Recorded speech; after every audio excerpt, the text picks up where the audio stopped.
মাত্র কয়েক মাসের মাথায় হারিয়েছেন যুব ও ক্রীড়া মন্ত্রিত্বের চেয়ার। সেই সঙ্গে গুঞ্জন ছিল বিসিবির সভাপতির চেয়ারটাও ছেড়ে দিবেন নাজমুল হাসান পাপন। অবশেষে সেই গুঞ্জনই সত্যি হলো। মন্ত্রিত্ব হারানোর পর এবার পদত্যাগ করলেন দীর্ঘ এক যুগ ধরে পালন করে আসা বিসিবির সভাপতিত্ব থেকেও। 21 আগস্ট বসেছে বাংলাদেশ ক্রিকেট বোর্ডের জরুরি সভা। আর ওই বৈঠক শুরুর আগেই খবর আসে সভার মধ্য দিয়েই পদত্যাগের ঘোষণা দেবেন নাজমুল হাসান পাপন। 2012 সালে সভাপতি মনোনয়ন এবং 13 সালে নির্বাচনের পর বিসিবি বসের আসনে বসেছিলেন পাপন। এরপর থেকে দেশের ক্রিকেটের অবিচ্ছেদ্য এক অংশই হয়ে উঠেছিলেন তিনি। বাংলাদেশ ক্রিকেটের উল্লেখযোগ্য অর্জনগুলোও ছিল তার যুগেই। পাকিস্তানকে হোয়াইট ওয়াশ, ভারতের বিপক্ষে একাধিক সিরিজ জয়, দক্ষিণ আফ্রিকাকে ঘরে এবং বিদেশের মাটিতে সিরিজ হারানো, নিউজিল্যান্ডকে হারানো, অস্ট্রেলিয়াকে হোয়াইট ওয়াশ, সবগুলো অর্জনই এসেছে পাপনের আমলে।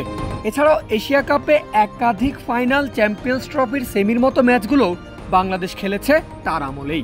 250-টিরও বেশি ডিজাইন অপশন নিয়ে ওয়ালটন স্মার্ট ফ্রিজ, বোঝে আপনার প্রয়োজন।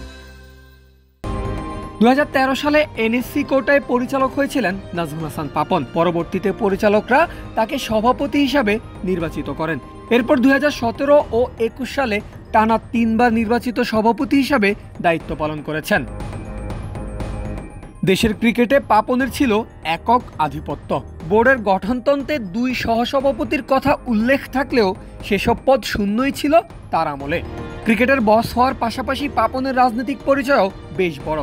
বিগত সরকারের সময়ে সংসদ সদস্য নির্বাচিত হয়েছিলেন টানা 3 মেয়াদে। শেষবার হয়েছিলেন যুব ও ক্রীড়ামন্ত্রী। সাবেক সরকার প্রধান দেশ ছেড়ে পালানোর পর থেকে নাজমুল হাসান পাপনের বর্তমান অবস্থান অজানা। এরপর থেকেই গুঞ্জন ওঠে তিনি সভাপতিত্বের দায়িত্ব ছাড়বেন। তবে ক্রিকেট বোর্ডে সরকারি হস্তক্ষেপে তাকে সভাপতিত্বের পদ থেকে নামানো হলে ছিল আইসিসির নিষেধাজ্ঞার শঙ্কা। তবে পাপন এখন নিজেই এই পদ থেকে পদত্যাগ করেছেন, আর তাই সেই শঙ্কা আপাতত দূর হলো। পারভেজ আল হাসান, ক্রিক ফ্রেন্জি।